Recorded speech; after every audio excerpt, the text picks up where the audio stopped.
Ramai dah orang duk tanya kat saya kan, topi ni haram ke sebab dia kata pakaian orang kafir. Lepas tu ada logo capal pula. Dia kata ini macam budaya luar. Jadi macam mana hukum ni? Dia masalah ni mestilah orang panggil dalam bab tasyabuh dah ni. Dalam bab tasyabuh, menyerupai. Kerana ada hadis Nabi SAW, man tasyabbah biqaumin fahuwa minhum. Barang siapa yang menyerupai dengan satu kaum, maka dia termasuk daripada kaum tersebut. Maka di sananya kita perlu kena beza antara tasyabuh yang dibenar dan tasyabuh yang diharam. Tentang isu pakaian, memang kalau kita belajar di pondok, memang adalah kitab yang dikarang oleh ulama yang masyhur di Masjidil Haram, iaitu Syekh Abdul Qadir bin Abdul Muttalib Al-Indonesi Al-Mandili, lebih dikenali dengan Syekh Qadir Mandili. Memang di dalam kitab tu dia letak tajuknya haram memakai topi. Haram tu. Ada ke? Memang ada.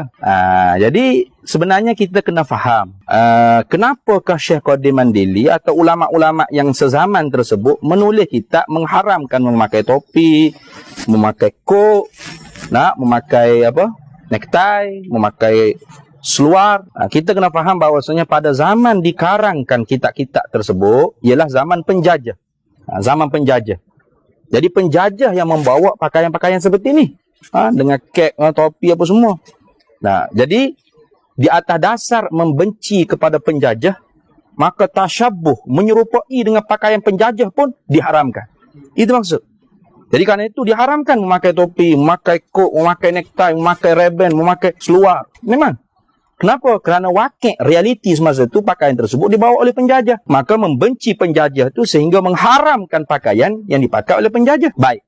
Setelah merdeka, maka penjajah tidak ada lagi. Tidak ada lagi penjajah. Maka ilah bagi hukum tersebut telah pun ternafi. Maka kaedahnya izan tafal illah intafal ma'lul. Apabila ternafinya illah, maka ternafilah hukum haram tersebut. Kalau haram memakai topi ini berdasarkan nas Al-Quran hadis, ijma' ulama, cuba datangkan di mana nas Quran hadis dan ijma' ulama yang mengatakan haram memakai topi. Tidak ada. Karena Islam tu bukan hadir untuk melarang kebudayaan. Islam tidak datang untuk menghancurkan kebudayaan. Tidak. Bahkan kebudayaan yang tidak melawani Islam itu boleh diperkekalkan. Jadi bukan Islam datang ke tanah Melayu supaya jadi Arab semua. Berserba, berjanggut, naik unta, semua kena ikut budaya Arab. Tidak makan roti, tak boleh makan nasi, tak boleh. Budaya yang tidak bercanggah dengan Islam, maka tidak diharamkan dalam Islam. Jadi topi ni apa yang bercanggah dalam Islam? Tidak ada percanggahannya sebenarnya. Kata sebab ada sudu di depan. Mana dalilnya mengharamkan ada sudu di depan? Sebab tu masa saya kat pondok dulu, ini bukan menghina orang pondok, sebab kita pun di pondok je. Tapi apabila tidak memahami konteks yang dimaksudkan oleh pengarang, ulama yang mengarang kitab tersebut, jadi lucu. Hukum agama tu jadi lucu. Bagaimana dia kata, kalau pakai topi keledar, tak ada cermin, itu harus. Kalau ada cermin ni, haram. Sebab apa? Menyerupai topi sudu. Kan lucu itu. Kenapa menyerupai topi sudu tu haram? Sebablah kitab Syekh Qadir Mandili kata haram. Kitab Syekh Qadir Mandili kata haram tu kerana tasyabuh dengan penjajah. Setelah penjajah tidak ada, sekarang sudah zaman nation state semua, negara bangsa, negara berbudaya. Maka tidak ada lagi hukum pengharaman tersebut, melainkan tasyabuh dengan pakaian keugamaan agama lain. Contoh kita pakai Sami punya ihram dia tu. Warna kuning tu. Letak capal pula. Pakaian paderi, kita letak capal di cross salib. Itu haram. Karena itu pakaian-pakaian khusus di dalam bentuk keagamaan, penyembahan. Adapun topi itu bukan pakaian keugamaan. Itu pakaian kebudayaan. Maka Islam tidak melarang orang panggil kebudayaan yang tidak bercanggah dengan Islam. Tidak. Jadi memang tidak ada dalam Quran larangan pakai tengkolok, pakai tanjak, pakai semutar, pakai yang wak-wak Jawa pakai tu.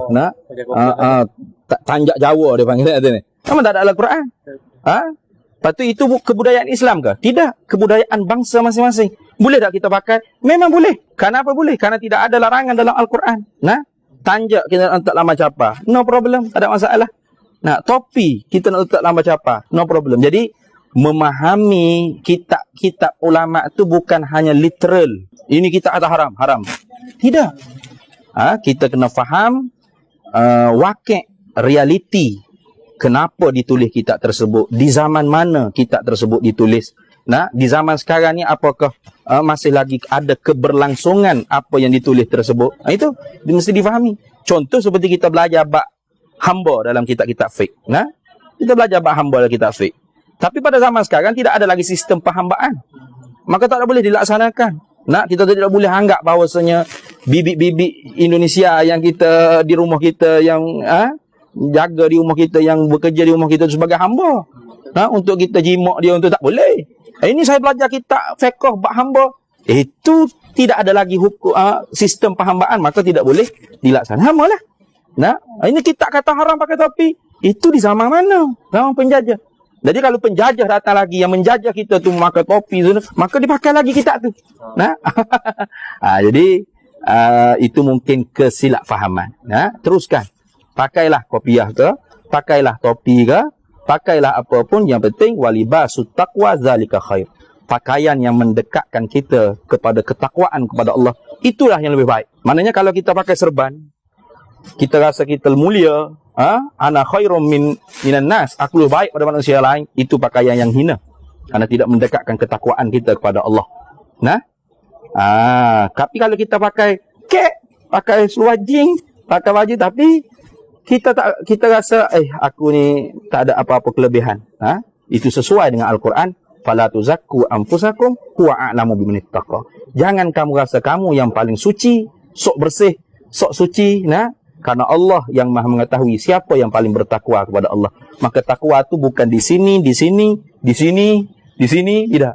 Tapi at-taqwa hahuna. Takwa di dalam hati kita. Yang penting tutup aurat, bersih, aurat terjaga. Itulah yang disuruh di dalam Islam. Tidak ada masalah Ustaz, saya guna. Tak ada masalah. Teruskan. Terima kasih Ustaz.